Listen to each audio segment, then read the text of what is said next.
Los saludamos en el amor de nuestro Señor Jesucristo. Este es el ministerio El Gozo de Jehová.com, que semana a semana traemos una clase para edificar el pueblo de nuestro Señor Jesucristo. Previo, adoraremos al Dios de la gloria como Él se merece. A los vemos. Me gozaré en tu presencia, Jehová, con todas mis fuerzas gritaré. Me gozaré en tu presencia, Jehová, con todas mis fuerzas gritaré. Ante ti con gozo, andaré con alegre danza, celebraré, saltaré y me gozaré.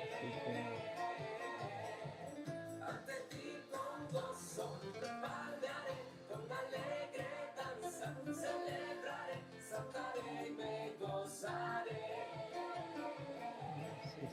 Me gozaré en tu presencia, Jehová, con todas mis fuerzas.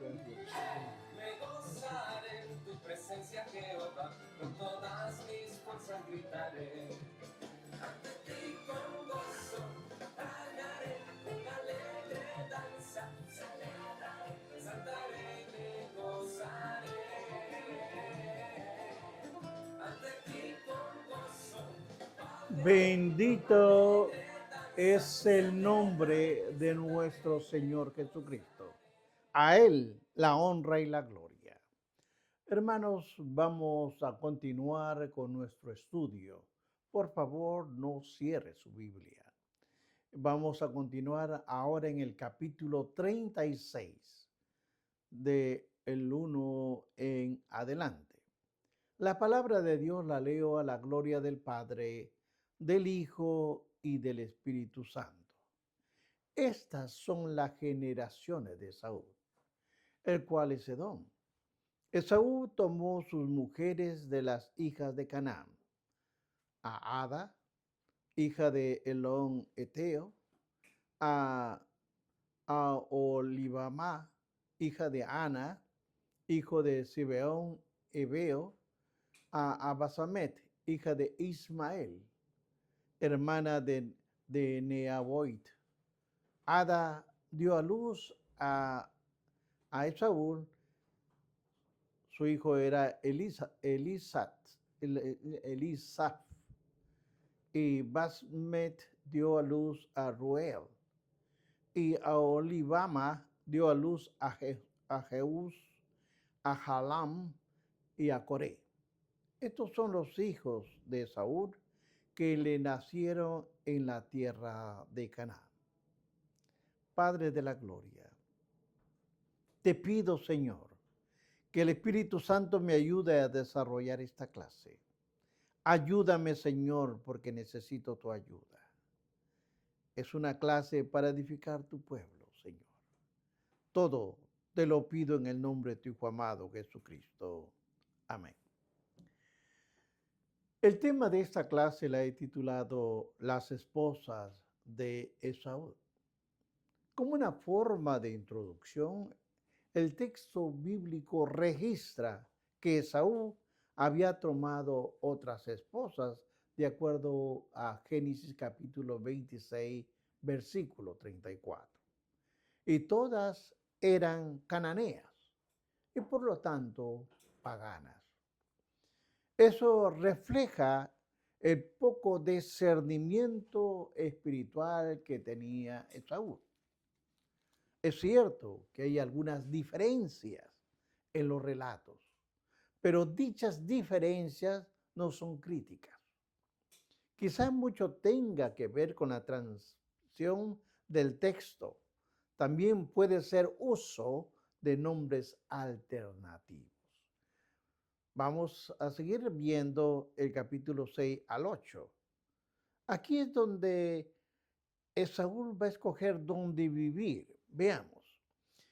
Y Esaú tomó sus mujeres, sus hijos, sus hijas y todas las personas de su casa, sus ganados y todas las bestias y todo cuanto había adquirido en la tierra de Canaán.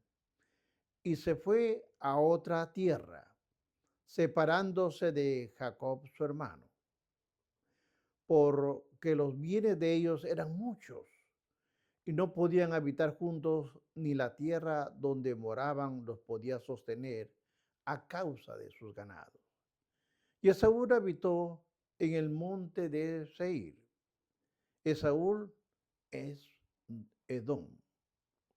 Cuando vemos esta lectura, estos versículos describen la elección de Saúl que hizo de ir a vivir a un lugar montañoso llamado Seir, pero es el lugar donde él quería habitar. Fue necesario escoger ese territorio a causa de la enorme riqueza que Jacob y Esaú. Había una grande riqueza. Anteriormente, en los capítulos anteriores, aportan suficiente información acerca de la riqueza acumulada tanto por Jacob como por Esaú.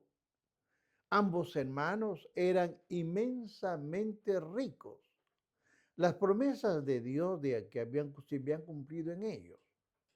Los versículos del 6 al 8 son un resumen de los 10 capítulos anteriores. Por lo tanto, sigamos viendo del 9 al 14. Aquí vamos a hablar sobre los hijos y los nietos de Esaú. Aunque son nombres repetitivos, es necesario saberlos, conocerlos, porque tienen un efecto en el estudio que estamos haciendo. Registra los nombres de los hijos de nietos de Esaú. En ellos y por medio de ellos, Esaú se convierte en el padre de los edomitas.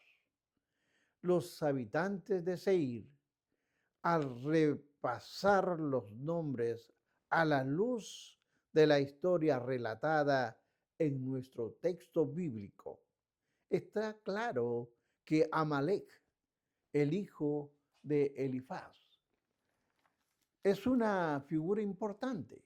Esto tiene que tenerlo en cuenta. Y en sus familias se convierten en enemigos arrecidos de Israel. Mire cómo la familia ataca a la otra familia de Israel. Amalek atacó varias veces a Israel cuando éste salió de Egipto. Usted lo puede ver y desarrollar en Éxodo capítulo 17, versículo de 8 al 13. Las hordas amalecitas invadían a Israel de tiempo en tiempo. Siempre iban a atacar. A veces con los midianitas y los hijos del oriente. Y otras veces junto con los amonitas. Entendamos esto, hermano. Fueron derrotados por Saúl. Con frecuencia fueron castigados por David. Y por último, el remanente de ellos fue exterminado por el rey Ezequías. Y los simeonitas, de acuerdo al libro Primera de Samuel, capítulo 14, versículo 18, y también en Primera de Samuel, capítulo 15, versículo 2. Ahora bien, vamos a estudiar del 15 al 19, los jefes de Esaú. Es necesario mencionarlos porque es parte de nuestra historia. Estos versículos registran los nombres de los jefes de Saúl. Ahora, los vocablos jefes significa que cada jefe tiene 1000 o 1000 soldados o se le llamaba cabeza de un clan. Estos son los jefes entre los hijos de Saúl. Hijo de Elifaz, que es el primogénito de Saúl. Los jefes Estemán, Omar, Sefo, Cenaz, Coré, Cotam, Amalek. Estos son jefes de Elifaz en la tierra de Edom. Estos fueron los hijos de Ada. Ahora, estos son los hijos de Reuel, hijo de Saúl. Los jefes eran Maat, Sera, Sama, Misa. Estos son los jefes de la línea de Reuel en la tierra de Edom. Estos hijos, estos hijos vienen de Basemet, mujer de Saúl, y estos son los hijos de Aholibamá, mujer de Saúl. Es los jefes Jeús, Haram y Coré. Estos fueron que salieron de Ailobama, mujer de Saúl, hija de Ana. Estos pues, hermanos, son hijos de Saúl, sus jefes es el Edom. Vamos a desarrollar esto. Como usted puede observar, son nombres repetitivos y nombres que hay que entenderlo, que es la descendencia de Saúl. La repetición de algunos nombres, como el que como Coré, causa sorpresa a algunos. Pero como puede verse, el hecho de que Saúl haya tenido varias esposas y concubinas explica la repetición de algunos nombres. Es por eso que se repiten constantemente esos nombres. Ahora vamos a ver los jefes de los Oreos. Veamos el capítulo 20 al 30. Esto es importante porque luego lo vamos a estudiar en crónicas más adelante, en otras clases. Estos son los hijos de Seir, Oreo, moradores de aquella tierra, Lotán, Sobal, Sibeón, Ana, Dixón, Eser, Disán. Estos son los jefes de los Oreos. Hijos de Seir en la tierra de Edom. Los hijos de Lotán fueron Ori, Enman, Tiná, fue hermana de Lotán. Los hijos de Sobal fueron Albán, Manat, Ebal, Sefo y Omar. Y los hijos de Sebeón fueron Ajá y Ana. Ahora, esta Ana es el que descubrió manantiales en el desierto cuando apacentaba las ovejas de Sibeón, su padre. Los hijos de Ana fueron Dixón y Olivama, hija de Ana. Estos fueron los hijos de Dixón: Edam, Esban, Itran y Kerán. Y estos fueron los hijos de Ser: Bilán, Sabán, Acán. Y estos fueron los jefes de los Oreos. Y los jefes de Lotán son Sobal, Seón, Ana, Dixón, Eser y Disán. Estos son los jefes de los Oreos, por sus mandos en la tierra de Seir. Ahora, entendamos esto, hermano. Esaú se casó con mujeres de una familia prominente de los Oreos. Y los nombres de los jefes de los Oreos se registran justamente en este pasaje, en el capítulo 36, versículos 24 y 25. Ahora voy a mencionar jefes de Edom. Todo esto usted lo puede leer con calma porque esto nos va a servir para el estudio más adelante. Y los reyes que reinaron en la tierra de Edom, antes de reinarse el rey de los hijos de Israel, fueron estos. Bela, hija de Deón, reinó en Edom, y el nombre de su ciudad era Dinamá. Y murió Bela, y reinó en su lugar Jobab, hijo de Será, de Bosra. Y murió Jobab, y en su lugar reinó Usam, en tierra de Tenam. Murió Usán y reinó en lugar Hadad, hijo de Badad, al que derrotó Median en el campo de Moab. Y el nombre de la ciudad fue Ebid. Murió Hadad, y en su lugar reinó Samla de Basbet.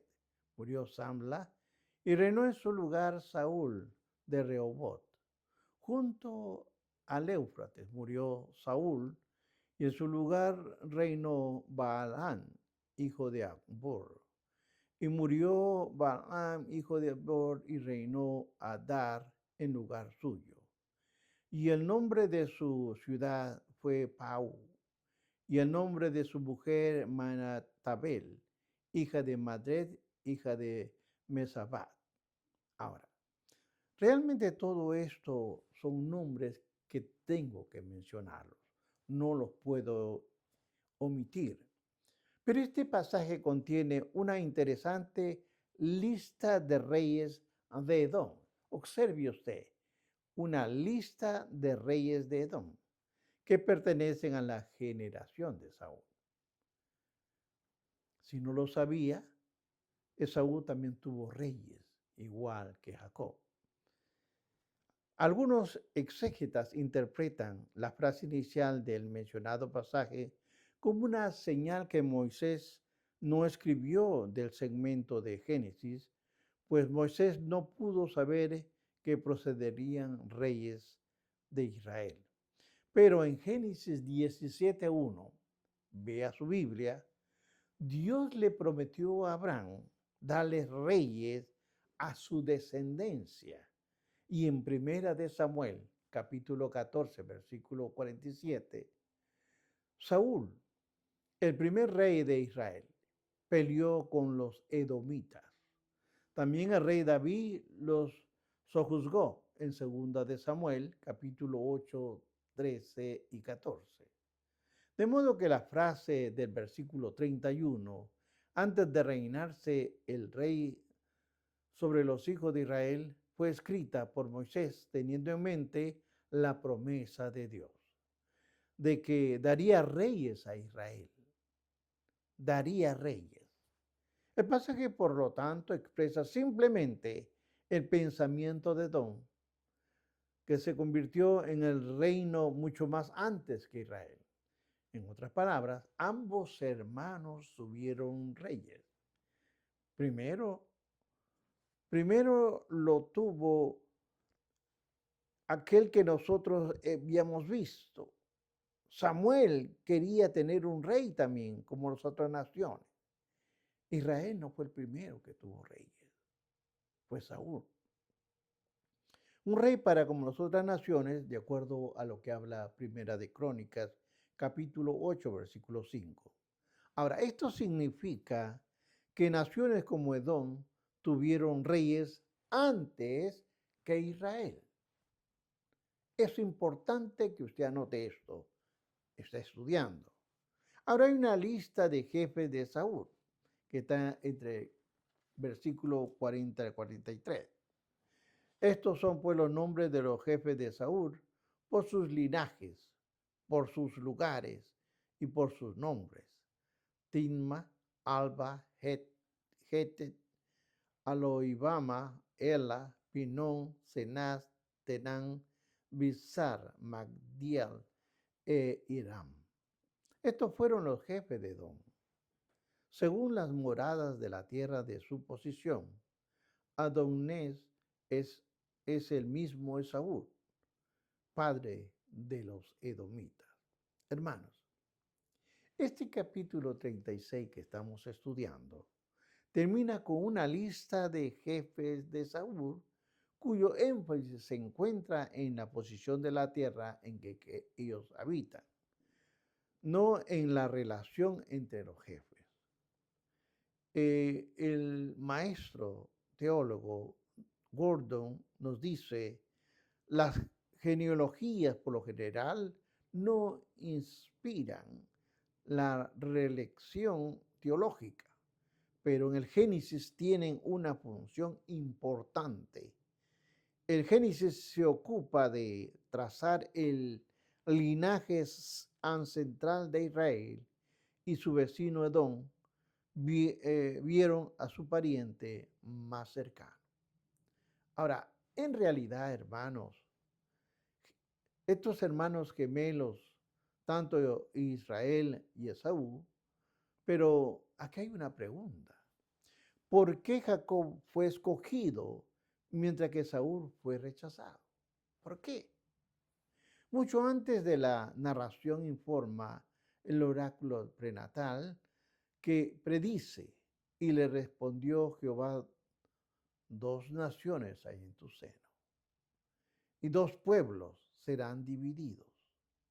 Desde tus entrañas el pueblo será más fuerte que el otro pueblo, y el mayor servirá al menor.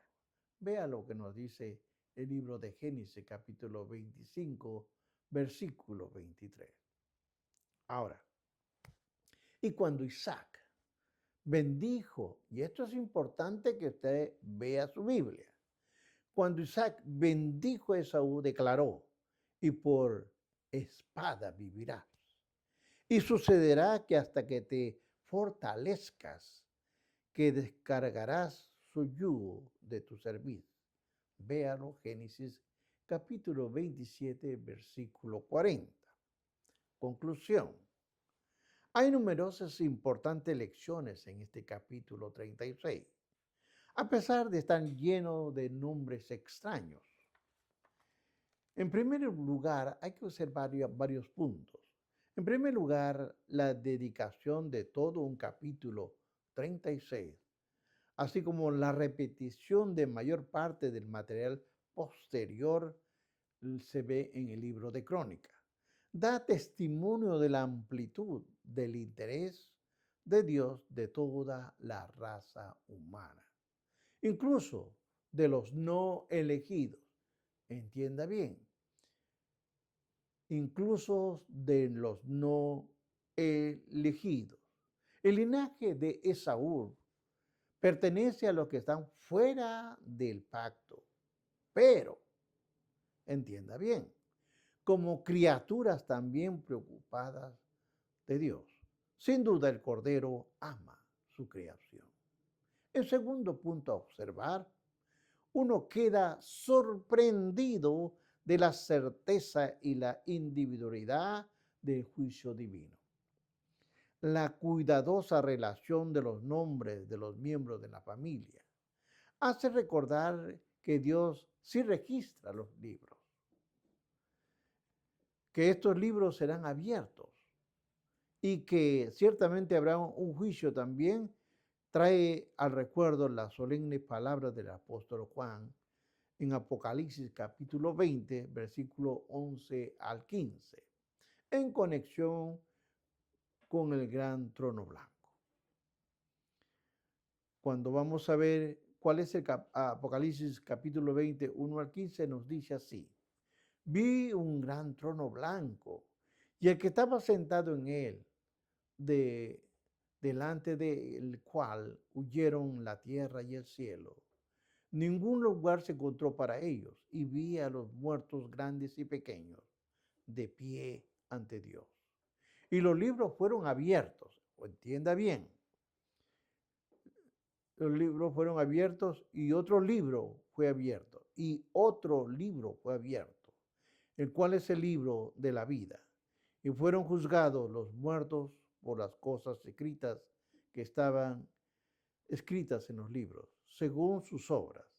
Y el mar entregó los muertos hacia que había en él, y la muerte del Hades regresaron los muertos que había en ellos, y fueron juzgados cada uno según sus obras. Y la muerte del Hades fueron lanzados al lago de fuego hasta la muerte, es la muerte segunda. Y el que no halló escrito el nombre de la vida fue lanzado al lago de fuego. El tercer punto a observar, hermanos, porque cuando usted estudie, analice, estudie con denuedo. Abra no solamente una Biblia, habla varias, compare. Tercer lugar, cuando se recuerda los cuadros de tanto de Esaú y Jacob, aportados por el capítulo anterior, viene a la mente la importancia de la realidad interior en contraste con la apariencia externa. Probablemente no hay mayor contraste entre los hombres de la Biblia que el que existe entre Jacob y Esaú. Ponga atención. Según el relato bíblico, Esaú fue probablemente un hombre activo, atractivo, generoso. genuinamente hombres de hombres. Por el otro lado, escuche bien, hay otras cosas cerca de Jacob que deben ser rechazadas. Sus engaños, su astucia, salen a la superficie. Además, al parecer estaba demasiado apegado y sometido a las decisiones de Rebeca. Había, sin embargo, una gran diferencia entre ambos. En el caso de Jacob, existía un verdadero interés en las cosas espirituales. Eso no existía con Esaú, como se ve en su deseo de progenitura y de la versión y de la bendición abrámica. Aunque era imperfecto, porque Jacob no era perfecto, era imperfecto, Jacob un hombre de fe. Era un hombre de fe, imperfecto, pero era un hombre de fe. Algo que recibió Dios. Por otro lado, la verdadera naturaleza del carácter de Saúl se manifiesta en una reacción inmediata ante la pérdida de la bendición, que fue amenazar a su hermano en matarlo. Mostrando así el homicidio existía en su corazón conjuntamente con su atractivo externo. Su incredulidad se hizo notoria en sus matrimonios, pues se casó con mujeres eteas paganas. Posteriormente, para agradar a su padre, tomó a una de las hijas de Ismael. Pero esa acción también reveló su carnalidad. Él era carnal, él no era espiritual. El Nuevo Testamento pronuncia la evaluación final de la verdadera naturaleza de Esaú. ¿Cuál es? Al llamarlo en el libro de Hebreos, capítulo 12, 16, llamarlo fornicario o profano. Esaú fue sexual, secular de mente terrenal. Dios no ocupaba un lugar central en su mente. A él se le aplica algo que, como el Señor le dijo a Samuel cuando estaba frente a Eliad, que era hijo, vaya a ver el hijo de Isaí, que en los días propuestos a ungir para sustituir a Saúl. Observe primera de Samuel capítulo 16, 7. Dice, y Jehová respondió a Samuel, no mires su parecer, ni a lo grande de su estatura, porque yo lo rechazo. Porque Jehová no mira lo que mira el hombre, pues el hombre mira lo que está delante de sus ojos, pero Jehová mira el corazón. Cuarto punto a observar. Es posible ver la irreligiosidad de la degeneración que existía en la descendencia de Saúl, que se convirtieron en los grandes enemigos del pueblo de Dios. Ellos eran adoradores de demonios, que a la postre sufrieron un juicio desolador de parte de Dios. Lo que creemos que tiene un efecto final en nuestras vidas, en nuestras acciones. El resurgir del Islam debe recordar a todo cristiano el hecho de que nuestro cristianismo bíblico debe abarcar todas las áreas de nuestra vida. Es importante considerar nuestra ideología política a la luz de los principios divinos establecidos en la palabra de Dios. El hombre no puede ni debe ignorar su relación con Dios. Jehová Dios puede ser adorado por el creyente o blasfemado por el y odiado por el inconverso, pero no puede ser ignorado. En los descendientes de Saúl, hermanos, en los descendientes de Saúl puede verse la fuerza y la influencia de la irreligiosidad, porque esa era la fe de Saúl. Este hombre, aunque hijo de un hombre de fe, tenía una marcada preferencia hacia la mundanidad y la carnosidad. Quinto punto a observar. Puede notarse la importancia permanente y con frecuencia crucial de los detalles que, al parecer, son insignificantes. El alejamiento de Saúl de Jacob es lo que nos permite comprender la política del Oriente Próximo, o sea, el mundo. Hoy, Génesis 36, 6, 8, la separación de Saúl y Jacob se corresponde con la lucha entre Edom e Israel, entre lo que conocemos árabes y judíos, y entre el pecado humano y la responsabilidad del hombre y la divina gracia selectiva. Sexto punto a observar. Aquí sobresale la fidelidad de Dios a sus promesas. Jehová Dios fue fiel a Jacob de la posición de la tierra que le había sido prometida. Cuando Esaú finalmente dejó la tierra y se trasladó a Seir, Jacob obtuvo la tierra sin estratagemas, sino por la voluntad de Dios. Pero, por otro lado, Dios también fue fiel a Esaú porque también le había hecho promesas. Esto tiene que tenerlo siempre claro, que fueron dadas en forma de profecía. La escritura dice que serviría a su hermano menor, pero que a su tiempo se despojaría del yugo de servidumbre. Eso llegó a suceder. Además, Dios, en su gracia, le dio riquezas así como influencias prominentes. Vea Génesis capítulo 25, versículo 23, o vea el capítulo 27, del 39 al 40. Por último, hermanos, uno debe aprender acerca de la necesidad de la gracia de Dios. En realidad, Jacob no era en sí mismo diferente a Saúl. Entiéndalo bien. Jacob no era diferente a Esaú. Ambos eran naturales hijos de Adán. Jacob era, sin embargo, el heredero ¿de qué? De la promesa hecha a Dios a Abraham y a Isaac.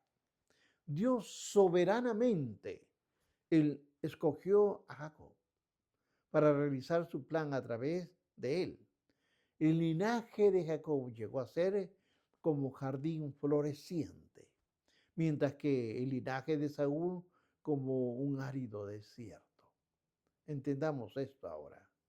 Uno conduce al Señor Jesucristo, mientras que el otro conduce inexorablemente al agujero negro, al lago de fuego. Uno es aceptado y el otro rechazado, pero ambos son responsables delante de Dios. Pablo nos explica en el libro de Romanos, capítulo 9, de 10 al 13. Dice, y no solo esto, sino que también cuando Rebeca concibió de uno, Isaac, nuestro padre, pues no había nacido, ni habían hecho ni aún ni bien ni mal, para que el propósito de Dios conforme a la elección permaneciese.